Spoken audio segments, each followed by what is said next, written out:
Overtake करणाऱ्या अज्ञात वाहनामुळे दुचाकी अपघात, एकाचा मृत्यू. ओव्हरटेक करणाऱ्या अज्ञात वाहनामुळे दुचाकीचे नियंत्रण सुटून झालेल्या अपघातात देवगाव येथील श्रीराम डफळे यांचा दुर्दैवी मृत्यू झालाय.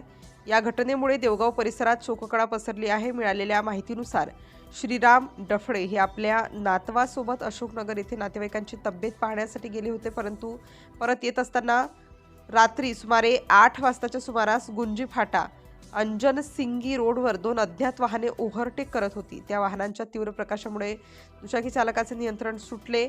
समोरून येणाऱ्या वाहनामुळे दुचाकी रस्त्याच्या खाली गेली आणि मागे बसलेले श्रीराम डफळे खाली पडून त्यांच्या डोक्याला गंभीर दुखापत झाली. त्यांना तातडीने ग्रामीण रुग्णालय धामणगाव रेल्वे येथे उपचारासाठी दाखल करण्यात आले, मात्र वैद्यकीय अधिकाऱ्यांनी तपासणी करून त्यांना मृत घोषित केले.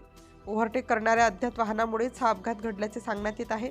शवविच्छेदनानंतर मृतदेह नातेवाईकांच्या ताब्यात देण्यात आला असून या घटनेचा पुढील तपास दत्तापूर पोलीस करीत आहेत. श्रीराम डफळे यांच्या निधनाने देवगाव परिसरात हळहळ व्यक्त केली जात आहे. सिटी इंडिया न्यूजसाठी प्रतिनिधी संतोष वाघमारे, धामणगाव रेल्वे.